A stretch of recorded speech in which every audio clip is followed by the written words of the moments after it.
వ్యవహరిస్తూ ఉంది. ఈ ప్రభుత్వం యొక్క నిర్లక్ష్యం వల్ల రాష్ట్రంలో లక్షలాది ఎకరాల్లో పంట ఎండిపోయే పరిస్థితి వస్తూ ఉంది. రేపు వేసవిలో త్రాగునీటి అవసరాలకు కూడా తీవ్రమైన ఇబ్బందులు ఎదుర్కొనేటువంటి పరిస్థితి కనబడతా ఉంది.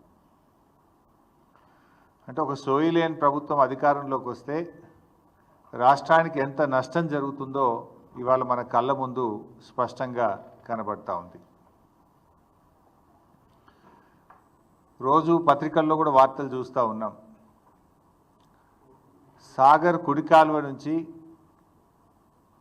ఆంధ్రప్రదేశ్ ప్రభుత్వం రోజు 10,000 క్యూసెక్కుల నీళ్లు తరలించకపోతుంటే తెలంగాణ ప్రభుత్వం చేవజచ్చి చేష్టలుడిగి చేతులు కట్టుకొని చూస్తూ ఉన్నారు. నీళ్ల మంత్రి నీళ్ళు నములుతూ ఉన్నాడు. ఒక్క మాటలో చెప్పాలంటే తెలంగాణ భూభాగానికి నీళ్లు మళ్లించిన ప్రభుత్వం బీఆర్ఎస్ ప్రభుత్వం అయితే చేతగాక నీళ్లు నములుతున్న ప్రభుత్వం ఇవాళ కాంగ్రెస్ ప్రభుత్వం. 3 నెలలుగా సాగర్ కుడికాలువ నుంచి రోజు 10,000 క్యూసెక్కులు పోతూ ఉన్నాయి. మరి ముఖ్యమంత్రి గారు, నీటిపారుదల శాఖ మంత్రి గారు బెల్లం కొట్టిన రాయిలాగా చలనం లేకుండా ఎందుకు పడి ఉన్నారు? కృష్ణా జలాల్లో తాత్కాలిక ఒప్పందం ప్రకారం, సరే గతంలో మమ్మల్ని విమర్శించారు, మీరు కూడా మొన్న పోయి అదే ఒప్పందం చేసుకొని వచ్చిండ్రు.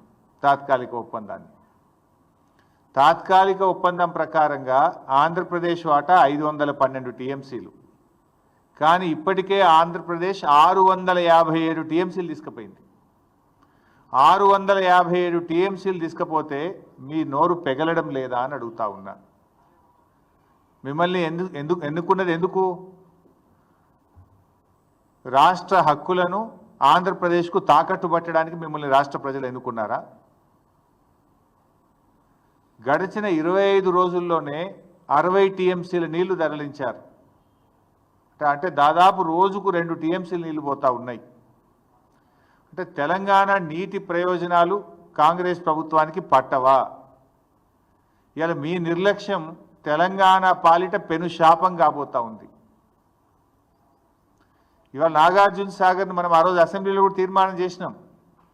సిఆర్పిఎఫ్ బలగాలను వెంటనే ఉపసంహరించుకోవాలి, నాగార్జున సాగర్ను తెలంగాణ రాష్ట్ర ప్రభుత్వ ఆధీనంలో తీసుకోవాలని మన శాసనసభలో కూడా తీర్మానం చేశాం.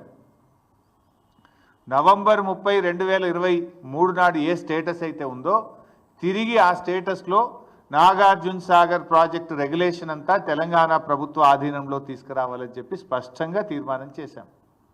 ఏమైంది మరి? తీర్మానం చేసి ఏడాది అయింది. ఏడాది నుంచి మన చేతుల్లోకి దాన్ని తీసుకోవడంలో ఎందుకు మీరు ఫెయిల్ అవుతున్నారు?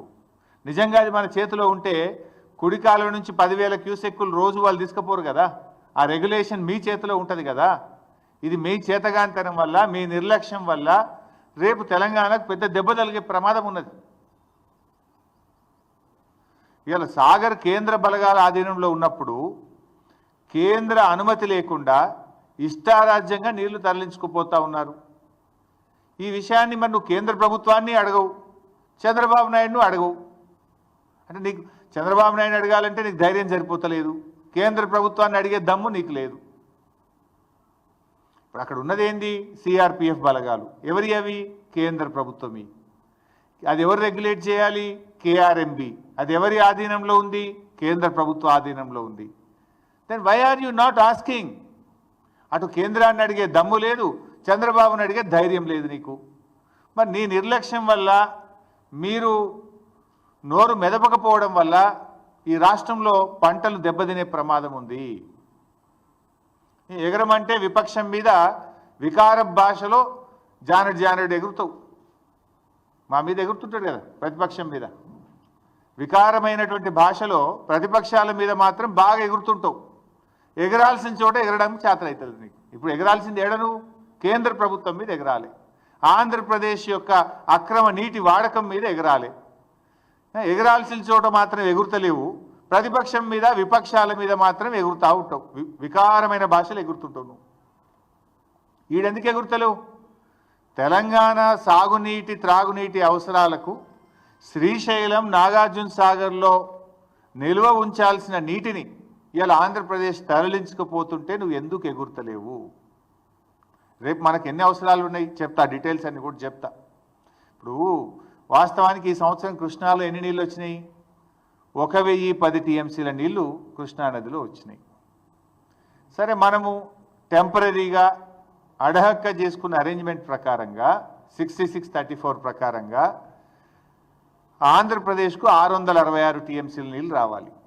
కానీ ఆంధ్రప్రదేశ్ ఇప్పటికే 657 వాడేసింది. 666లో 657 టీఎంసీలు వాడింది. ఇక ఆంధ్రప్రదేశ్కు ఉన్న హక్కు ఎంత? ఇంకా 9, కేవలం 9 టీఎంసీలే.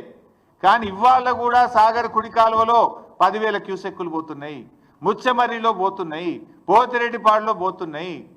మరి నీకేం కావాలి? రేపు తెలంగాణకి ఎట్లా? తెలంగాణకి ఎంత రావాలి? ఆ రేషియో ప్రకారం 34 ప్రకారం చూసినా కూడా 343 టీఎంసీల నీళ్లు తెలంగాణకు రావాలి. కానీ ఈ రోజుకు తెలంగాణ వాడుకున్నది ఎంత అంటే 220 టీఎంసీలు మాత్రమే, 220. ఇంకెంత రావాలి తెలంగాణకు? 123 టీఎంసీలు రావాలి. 123 టీఎంసీలు తెలంగాణకు రావాలి, ఆంధ్రాకు రావాల్సింది 9. అంటే ఎంత నిర్లక్ష్యం మీది? మొత్తం కలిపితే కూడా ఎంత అవుతుంది? ఈ 123 9 కలిపితే 132 టీఎంసీలు కావాలి. ఇంకా 132 కావాలి. ఉన్న నీళ్ళు ఎంత తెలుసా? ఇప్పుడు శ్రీశైలంలో సాగర్లో కలిపి ఉన్నాయి 100 టీఎంసీలు. ఇప్పుడు మరి యాడికెళ్ళి తెస్తావు? నీకు రావాల్సింది 123, ఆంధ్రప్రదేశ్కి రావాల్సింది 9, మొత్తం కలిసి రావాల్సింది 133. ఇప్పుడు ఉన్నది ఎంత అంటే 100. మరి ఇప్పుడు నష్టం ఎవరికి? ఈ 100 వాడు ఇంకా తరలిస్తూనే ఉన్నాడు, బంద్ పెట్టాలి కదా. ఈ 100 కూడా ఆంధ్రప్రదేశ్ తీసుకుపోతూనే ఉన్నది ఇంకా. మరి తెలంగాణ మన వాటా పోతుంటే, వాళ్ళు తరలించుకుపోతుంటే గుడ్లప్పగించి ఎందుకు చూస్తున్నారు? ఇంజనీర్లు ఏం చేస్తున్నారు? మీరు ఆంధ్రాకి వెళ్ళి ఆంధ్ర చీఫ్ సెక్రటరీ రిటైర్డ్ని తెచ్చి అడ్వైజర్గా పెట్టుకున్నారు కదా. అడ్వైజర్ ఏం చేస్తుండు? ఈఎన్సీలు ఏం చేస్తుండు? నీటిపారుదల శాఖ మంత్రి ఏం చేస్తుండు? ముఖ్యమంత్రి ఏం చేస్తున్నాడు? పరిస్థితి ఏంటంటే నాగార్జున సాగర్లో మినిమం ఎండిడిఎల్ ఎంత? 510. ఇప్పుడు ఆ 510 మీద నాగార్జున సాగర్లో ఈరోజు ఉన్న నీళ్ళు ఎంత అంటే 50 టీఎంసీలు. శ్రీశైలం ఎండిడిఎల్ 834. 834 మీద శ్రీశైలంలో ఈరోజు ఉన్న నీళ్ళు ఎంత అంటే 50 టీఎంసీలు. సాగర్లో 50, శ్రీశైలంలో 50. రెండు కలిపితే ఎంత ఉన్నాయి? 100 టీఎంసీల నీళ్ళు ఉన్నాయి. 100 తెలంగాణకు రావాల్సింది 123, ఆంధ్రకు పోవాల్సింది 9. అంటే ఉన్నాయి తక్కువ, రావాల్సింది ఎక్కువ. అంటే ఇప్పుడు ఆల్రెడీ తెలంగాణ నష్టపోయినట్టే. ఇప్పటికైనా కళ్ళు తెరవండి. ఎందుకు ఈ మాట అంటున్నా అంటే, మీరే ఫుల్ పేజ్ యాడ్లు ఇచ్చారు. గతంలో ఈ అడ్వర్టైజ్మెంట్ల సంస్కృతి లేదు. యాసంగి పంటకు ఎన్ని నీళ్ళు ఇస్తాం? ఇందాక నేను చూసిన యాడ్, ముఖ్యమంత్రి బొమ్మ వేసుకొని పెద్ద పెద్ద యాడ్లు ఇచ్చిండ్రు. యాసంగి పంటకు ఇన్ని నీళ్ళు ఇస్తున్నామని. ఈ యాసంగి పంట ఏమవుతుందంటే బైసాబ్, నాగార్జున సాగర్ ఎడమ కాలువ కింద నల్లగొండలో 1,45,000 ఎకరాలు, సూర్యాపేటలో 2,35,000 ఎకరాలు, ఖమ్మంలో 255, 260, మొత్తం కలిపితే 6,38,000 ఎకరాలు నాగార్జున సాగర్ ఎడమ కాలువ కింద తెలంగాణలో ఇప్పుడు పంట వేసుకున్నారు రైతులు. 6,38,000 ఎకరాలు నాగార్జున సాగర్ ఎడమ కాలువ కింద ఇప్పుడు పంట వేసుకొని పెట్టుబడి పెట్టిండ్రు రైతులు, మందులు వేసిండ్రు. ఇంకా 4 వెట్టింగ్స్ ఇవ్వాలి నాగార్జున సాగర్ ఎడమ కాలువకు. ఇంకా 4 తడులు ఇస్తే కానీ పంట పండదు. నాగార్జున సాగర్కు 4 తడులు ఇవ్వాలంటే ఈ 6.5 లక్షల ఎకరాలు పండాలంటే దాదాపు 30-35 టీఎంసీల నీళ్లు కావాలి. ఇది కాకుండా ఏఎంఆర్ ఎస్ఎల్బిసి కింద కూడా 2,40,000 ఎకరాల పంట వేసిండ్రు. ఏఎంఆర్ ఎస్ఎల్బిసి కూడా ఇంకా 3-4 తడులు ఇవ్వాలి, దానికి నీళ్లు కావాలి. తర్వాత ఖమ్మం జిల్లా డ్రింకింగ్ వాటర్ పాలేరు నుంచే తీసుకుంటాం, మహబూబాద్ డ్రింకింగ్ వాటరు పాలేరు నుంచే తీసుకుంటాం, నల్లగొండకు సూర్యాపేటకు కూడా త్రాగునీరు మనం నాగార్జున సాగర్నే తీసుకుంటాం. హైదరాబాద్ డ్రింకింగ్ వాటరు నాగార్జున సాగర్ మీదనే ఉంది. అంటే హైదరాబాద్, నల్లగొండ, సూర్యాపేట, ఖమ్మం జిల్లా, అదేవిధంగా మహబూబాద్ జిల్లా, వీటన్నిటి త్రాగునీటి అవసరాలు దాని మీదనే ఆధారపడ్డాయి. 2,40,000 ఎకరాల ఏఎంఆర్ ఎస్ఎల్బిసి కింద పంట ఉన్నది. నాగార్జున సాగర్ ఎడమ కాలువ కింద 6,38,000 ఎకరాల పంట ఉన్నది. మరి ఇవన్నీ ఎట్లా కాపాడతారు? ఇప్పటికైనా మొద్దు నిద్ర వీడండి, ఇప్పటికైనా కళ్ళు తెరవండి. రైతుల పంటలు కాపాడాలంటే తక్షణమే కేంద్ర ప్రభుత్వం మీద ఒత్తిడి తేవాలి. ఆంధ్రప్రదేశ్కు నీటి వాడకాన్ని బంద్ చేయించాలి. కేఆర్ఎంబి ఆఫీస్ ముందు ధర్నా చేద్దాం పా, మేము కూడా వస్తాం. పోదాంపా ఢిల్లీలో కేంద్ర జలశక్తి మంత్రి కార్యాలయం ముందు ధర్నా చేద్దాం. మీకు చేత కాకపోతే మీ ఎంబడ మేము కూడా వస్తాం, పోయి చేద్దాంపా. ప్రధానమంత్రి కార్యాలయం ముందు చేద్దామా, పోదాంపా అండి. అఖిలపక్షాన్ని తీసుకొని పోండి. అంటే ఏం మిమ్మల్ని గెలిపించి పంటలు ఎండబట్టడానిక? రేపు వేసవి కాలంలో త్రాగునీటికి ప్రజలు ఇబ్బంది పెట్టడానిక?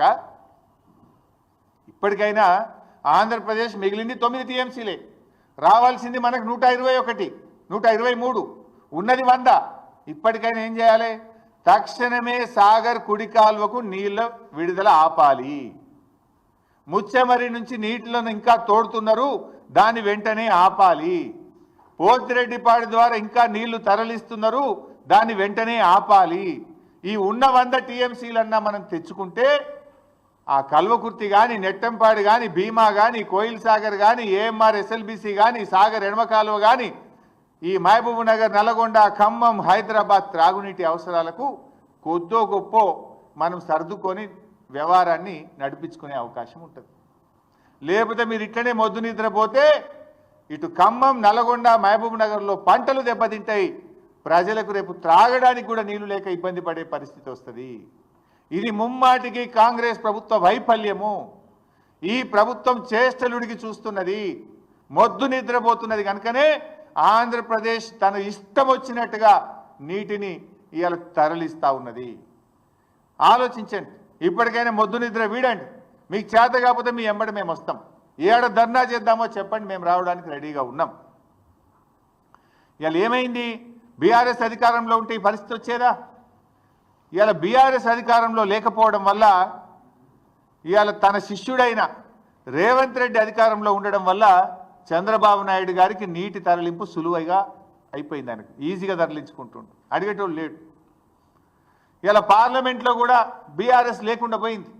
పార్లమెంట్లో బీఆర్ఎస్ ఉంటే ఈ పాటికి మా పార్లమెంట్లో దద్దరిల్లింపజేసేవాళ్ళు. ఎందుకంటే బీఆర్ఎస్ అంటేనే తెలంగాణ, తెలంగాణ అంటే బీఆర్ఎస్. తెలంగాణ హక్కుల కోసం, తెలంగాణ ప్రయోజనాల కోసం నిక్కచ్చిగా మాట్లాడగలిగే పార్టీ బీఆర్ఎస్ పార్టీ. ఇలా 8 కాంగ్రెస్ గెలిచే, 8 బీజేపీ గెలిచే. ఆంధ్రప్రదేశ్ యథేచ్ఛగా నీళ్లు తరలిస్తుంటే నా బీజేపీ ఎంపీ మాట్లాడాడు, నా కాంగ్రెస్ ఎంపీ మాట్లాడాడు. పార్లమెంట్లో ఇవాళ తెలంగాణ గొంతు మూగపోయింది, ప్రశ్నించే గొంతు లేకుండా పోయింది. ఇవాళ తెలంగాణ ప్రజలు ఆలోచించాలి, తెలంగాణ యువత కూడా ఈ రాష్ట్రానికి జరుగుతున్న అన్యాయం గురించి ఆలోచించాలని చెప్పి నేను కోరుతా ఉన్నా.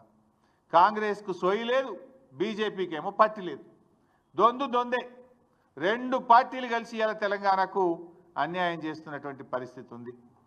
కేంద్రంలో ఇవాళ చంద్రబాబు నాయుడుకి పలుకుబడి ఉంది, బీజేపీతో భాగస్వామ్యంగా ఉన్నాడు. దాంతోనే ఇష్టారీతిగా ఇవాళ జలదోపిడీ జరుగుతూ ఉన్నది.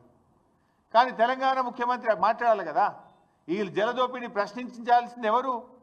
తెలంగాణ ముఖ్యమంత్రి గారు ప్రశ్నించాలి. కానీ తెలంగాణ ముఖ్యమంత్రి గారు ప్రశ్నించకుండా పరోక్షంగా సహకరిస్తున్నాడు. ఈయన పరోక్షంగా దీనికి సహకరిస్తున్నాడు. అందుకే ఈ పరిస్థితి. ఇలా రేవంత్ రెడ్డి గారి వైఖరి హాస్యాస్పదంగా బేలాగా ఉంది. అసలు ఇయాలటి వరకు 3 మెన్ కమిటీ సమావేశాన్ని డిమాండ్ చేయరా మీరు? వాటర్ రెగ్యులేషన్ 3 మెన్ కమిటీ ద్వారా చేయాలి. అసలు ఈ రోజు వరకు 3 మెన్ కమిటీ సమావేశం జరగలే. 3 మెన్ కమిటీ సమావేశం జరగకుండా వాటర్ ఏ రాష్ట్రం ఎన్ని వాడుకోవాలనో నిర్ణయించకుండా ఇష్టారీతిని ఆంధ్రప్రదేశ్ నీళ్లు తీసుకుపోతుంటే తెలంగాణ ప్రభుత్వం ఎందుకు 3 మెన్ కమిటీ గురించి మాట్లాడతలేరు? ప్రతి సంవత్సరం కూడా కేఆర్ఎంబి పరిధిలో ఉన్న ప్రాజెక్టులకు నీటి వినియోగాన్ని ఈ 3 మెన్ కమిటీ పర్యవేక్షిస్తుంది. 3 మెన్ కమిటీ ఆధ్వర్యంలోనే జరుగుతుంది. కానీ ఈ సంవత్సరం ఇంతవరకు 3 మెన్ కమిటీ సమావేశం జరగలేదు. ఈ రోజు వరకు కూడా జరగలేదు. అంటే బోర్డు వ్యవహారం ఎంత దారుణంగా ఉందో ఇవాళ అర్థం చేసుకోవాలి. బోర్డు కేంద్రం కంట్రోల్లో ఉందా, ఏపీ కంట్రోల్లో ఉందా అని మాకైతే ఇవాళ అనుమానం కలుగుతుంది. మరి కేంద్రం ఏం చేస్తుంది? కేంద్రంకు రెండు రాష్ట్రాలని సమానంగా చూడాలి కదా. తెలంగాణకు ఇంత అన్యాయం జరుగుతుంటే, తెలంగాణకు నీళ్లు దక్కకుండా ఆంధ్రప్రదేశ్ తరలించకపోతుంటే ఎందుకు చర్యలు తీసుకోవడం లేదు? ఇలా బోర్డు మీద కూడా సీరియస్గా ఒత్తిడి చేస్తలేరు. 3 మెన్ కమిటీ మీటింగ్ పెట్టమని డిమాండ్ చేస్తలేరు. శిలా విగ్రహాల్లాగా నీళ్లు తరలించకపోతుంటే శిలా విగ్రహాల్లాగా ఉంటున్నారు, పడి ఉన్నారు. ఇలా తెలంగాణ అడ్వైజర్లు కావచ్చు, మంత్రులు కావచ్చు, ముఖ్యమంత్రి కావచ్చు, ఇవాళ ఇంజనీర్లు కావచ్చు. అంటే పాలకులు సరిగా లేకపోతే వాళ్ళు మాత్రం ఏం చేస్తారు? డైరెక్షన్ లెస్ అయిపోయింది. ఏపీ నీటి తరలింపును ఇప్పటికైనా అడ్డుకోకపోతే మన ఆయకట్టుకు దెబ్బ తగిలే అవకాశం ఉంది. అది సాగర్ ఆయకట్ట, ఏఎంఆర్ ఎస్ఎల్బిసి ప్రాజెక్టా, మరి లిఫ్ట్ ఇరిగేషన్ స్కీమ్సా, చెరువుల కిందన రేపు పూర్తిగా దెబ్బతినే అవకాశం ఉంది. ఇప్పుడు ఏమైంది, సాగర్లో నీటి మట్టం పడిపోతే రేపు హైదరాబాద్ డ్రింకింగ్ వాటర్ కూడా ప్రమాదంలో పడే అవకాశం ఉంది. సో రాష్ట్ర ప్రభుత్వం మొద్దు నిద్ర వీడాలి, ఇప్పటికైనా సోయి తెచ్చుకోవాలి, తక్షణం దీని మీద స్పందించాలని చెప్పి డిమాండ్ చేస్తూ ఉన్నాం.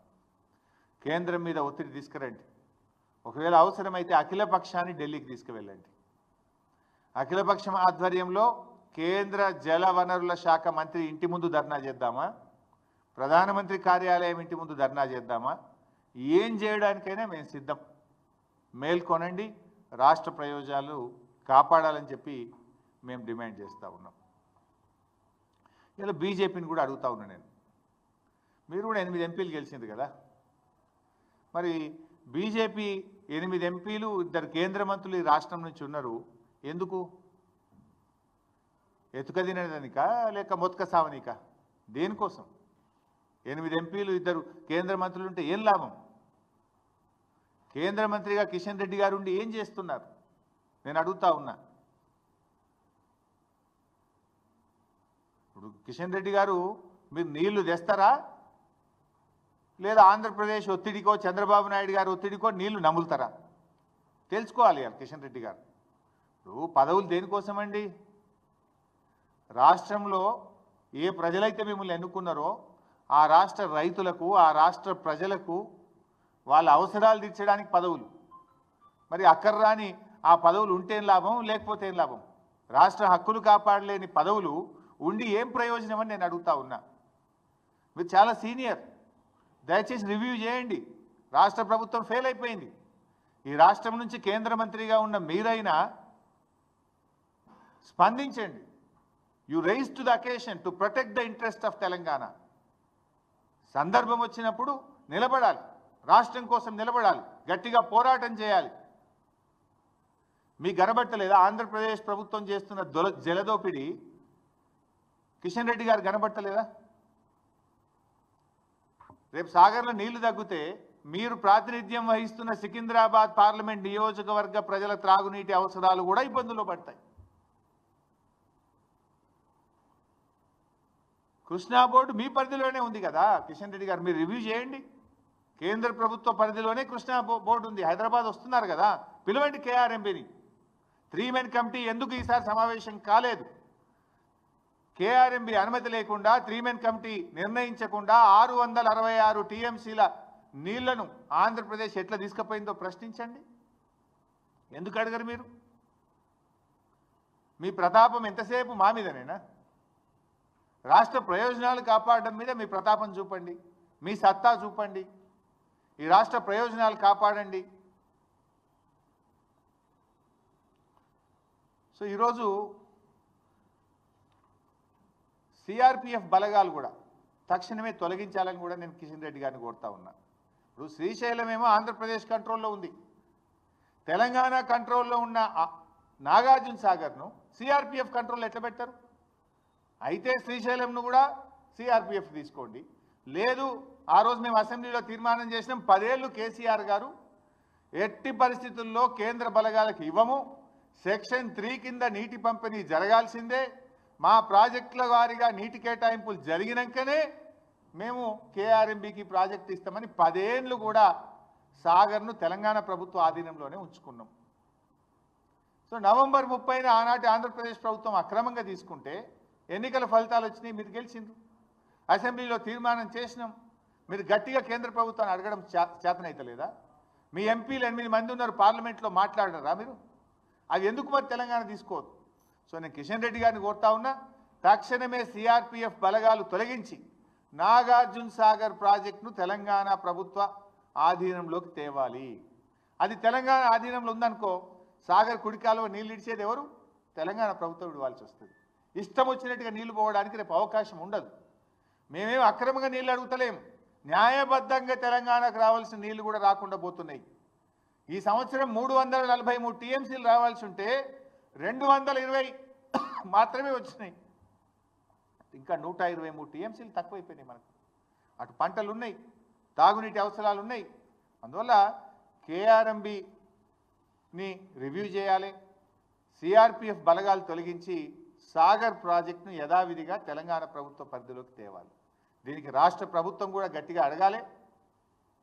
కిషన్ రెడ్డి గారు కూడా చొరవ చూపి డైరెక్షన్ ఇవ్వాలని చెప్పి కూడా నేను కోరుతా ఉన్నా.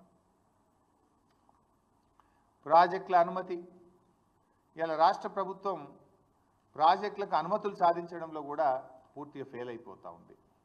మీరు చూస్తే అన్ని డిపిఆర్లు రిటర్న్ వస్తున్నాయి.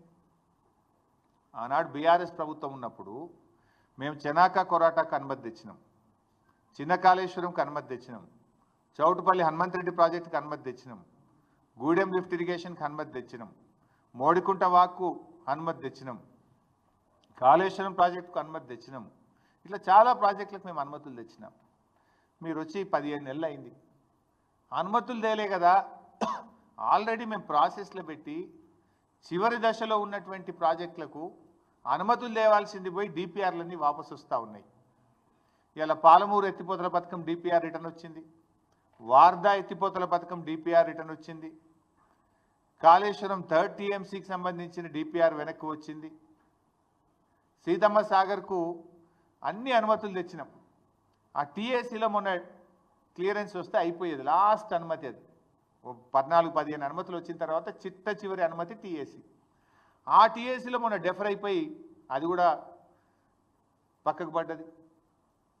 సమ్మక్క సాగర్ డిపిఆర్ అది కూడా ఢిల్లీలో 15 నెలలైనా ఒక అంగుళం కూడా కదలలేదు. అంటే ప్రాజెక్టులకు అనుమతులు తేవడం లేదు, మీరు క్లియరెన్సులు తెచ్చుకోలేకపోతున్నారు, ఉన్న నీటి కేటాయింపులను కూడా సక్రమంగా వినియోగించుకోలేకపోతున్నారు. ఉద్దేశపూర్వకంగా మేడిగడ్డను పండబెట్టి అలా పంటలు ఎండబెడతా ఉన్నారు. గట్టిగా చేస్తే 6 నెలలు చేసే పని అది ఏముంది? కాళేశ్వరం కూలిపోయిందని ఒక దొంగ ప్రచారాన్ని వేస్తూ ఉన్నారు. కాళేశ్వరంలో అనేక భాగాల్లో మేడిగడ్డ ఒక భాగం. ఆ మేడిగడ్డలో 7 బ్లాకుల్లో ఒక బ్లాకులో ఒక పిల్లర్ కుంగిపోయింది. దాన్ని రిపేర్ చేయకుండా ఇవాళ రోజు ధర్నాలే కదా.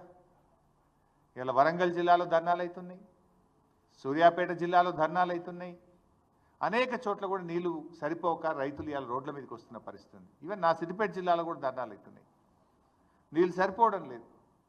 ఇది కేవలం ఒక దురుద్దేశంతో, ఒక కుట్రతోని మీరు ఆలస్యం చేసి రైతుల నోళ్లు కొట్టే ప్రయత్నం చేస్తూ ఉన్నారు. ఫైనల్గా నేను ఈరోజు ముఖ్యంగా చాలా బాధతో ఈ ప్రెస్ మీట్ పెట్టాను. ఎందుకంటే ఈ రాష్ట్రంలో తీవ్రమైనటువంటి అన్యాయం జరుగుతూ ఉంటే రాష్ట్ర ప్రభుత్వం పూర్తిగా చేతులు ఎత్తేసిన పరిస్థితి. ఎందుకంటే యథేచ్ఛగా ఆంధ్రప్రదేశ్ నీళ్ళు తీసుకుపోతూ ఉన్నది. ఈక్వల్గా మీరు తీసుకోవాలి కదా, ఈక్వల్గా రెగ్యులేట్ చేయాలి కదా, ప్రశ్నించాలి కదా. ఇప్పుడు నీకు రావాల్సింది 123 టీఎంసీలు, ఆంధ్రప్రదేశ్కి రావాల్సింది 9. ఉన్న నీళ్లు 100నే అంటే నీకు రావు. ఈ సంవత్సరం పోయినావు, ఆల్రెడీ మునిగిపోయినావు. నువ్వు ఆ ఉన్న 100కు 100 నువ్వు తెచ్చుకుంటే కనీసం ఉన్న పంటలు కాపాడవచ్చు. బంద్ చేయాలి కదా ఆంధ్రప్రదేశ్. ఇవాళ కూడా కుడికాలువ పోతున్నాయి, పోతిరెడ్డిపాడు పోతుంది, ముచ్చమర్రి పోతుంది. దాన్ని ఆపండి. మీకు చేత కాకపోతే మొత్తం అఖిలపక్షాన్ని తీసుకొని పోండి ఢిల్లీకి. ఈ రాష్ట్ర ప్రయోజనాలు కాపాడండి. ఏఎంఆర్ ఎస్ఎల్బీసీ కింద కానీ, సాగర్ ఎడమ కాలువ కింద కానీ, కల్వకుర్తి కానీ, నెట్టంపాడు కానీ, భీమా కానీ, కోయిల్ సాగర్ కానీ, హైదరాబాద్, ఖమ్మం, నల్గొండ, మహబూబ్ నగర్ త్రాగునీటి అవసరాలకు దెబ్బ తినకుండా తక్షణమే మేల్కొనాలని చెప్పి ప్రభుత్వాన్ని డిమాండ్ చేస్తున్నాం. Thank you.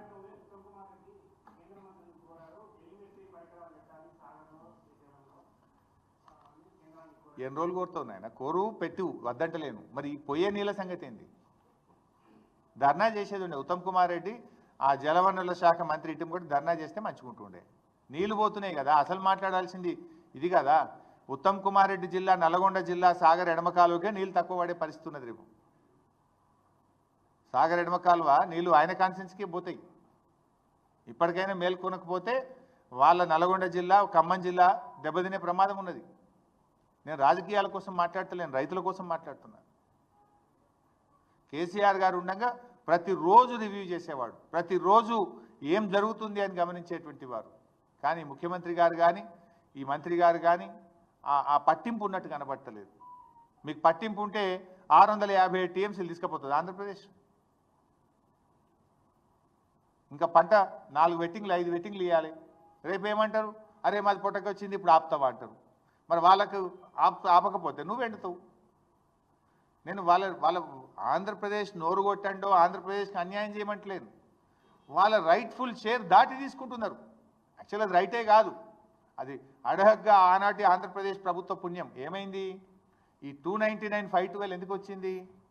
ఆంధ్రప్రదేశ్ ప్రభుత్వంలో ఆ రోజుకు తెలంగాణలో కట్టిన ప్రాజెక్టులకు ఎన్ని నీళ్లు కావాలి, ఆంధ్రప్రదేశ్లో కట్టబడిన ప్రాజెక్టులకు ఎన్ని నీళ్లు కావాలి, నీటి అవసరాలు ఎంత ఉన్నాయి అన్నప్పుడు 512 వాళ్ళకు ఉంది, 299 ఇక్కడ ఉంది. 299 అనేది ఎక్కడి నుంచి వచ్చింది?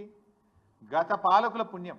గతంలో ఈ రాష్ట్రాన్ని పరిపాలించిన కాంగ్రెస్ తెలుగుదేశంలో పుణ్యం. ఎందుకు? తెలంగాణలో వాళ్ళు ప్రాజెక్టులు కట్టకపోవడం వల్ల, ఇక్కడ నీటి నిల్వ సామర్థ్యం లేకపోవడం వల్ల, ఇక్కడ ఆయకట్టు ఏర్పాటు కాకపోవడం వల్ల తెలంగాణ నీటి అవసరం 299 టీఎంసీలుగా ఉమ్మడి ఆంధ్రప్రదేశ్లో తీసుకున్న నిర్ణయాల ఆధారంగా వచ్చిన ఫిగర్ 299. అయితే కృష్ణా జనాలు పునః పంపిణీ జరిగేదాకా ఈ రోజుకు ఇంత ఉంది కదా, తాత్కాలికంగా ఇది అనేటువంటి ఫిగర్ ఇక్కడ వచ్చింది. అందుకే కేసీఆర్ గారు పట్టుబట్టి సుప్రీంకోర్టుకు పోయి, కేంద్ర మంత్రి దగ్గర పోయి, ప్రధానమంత్రి దగ్గర పోయి సెక్షన్ 3ని సాధించారు. ఆ సెక్షన్ 3 డెఫినెట్గా రేపు తెలంగాణకు 575 టీఎంసీల నీళ్లు తెచ్చుకోవడానికి సెక్షన్ 3 దోహదం చేస్తుంది. దాని ముందు గట్టిగా ఆర్గ్యుమెంట్స్ వినిపియండి. ఆ 575 టీఎంసీలు తెచ్చుకోవడానికి ప్రయత్నం చేయండి. కానీ మీన్ వైల్ ఈలోపు తెలంగాణకు అన్యాయం జరగద్దు. చూడండి, ఇంత స్పష్టంగా కనబడుతుంది. శ్రీశైలంలో 50 ఉన్నాయి, సాగర్లో 50 ఉన్నాయి. ఎండిడిఎల్ పైన ఉన్నాయి 100, అవసరమేమో 132. అవసరానికి సరిపడ నీళ్ళు లేవు అంటే ఇప్పటికే ఆంధ్రప్రదేశ్ తీసుకుపోయింది 657. ఇది కేవలం మీ ఫెయిల్యూర్, మీ చేతగాంతనం, మీ నిర్లక్ష్యం, లేదా మీరు లొంగిపోయారు. చంద్రబాబు నాయుడు గారికి మీకు పరోక్షంగా మీరు ఏమన్నా, బహుశా రేవంత్ రెడ్డి చంద్రబాబు నాయుడు మధ్య ఏదన్నా మరి పరోక్షమైనటువంటి ఒప్పందాలు, గురుదక్షిణలో వాళ్ళ మధ్య ఏదైనా ఉంటేనన్నా జరిగి ఉండాలి. అయితే ఫెయిల్యూరు, లేకపోతే మీరు ఉద్దేశపూర్వకంగానైనా పరోక్షంగా చంద్రబాబు నాయుడుకి మీరు సహకరిస్తున్నారని అనుకోవాలి. Thank you.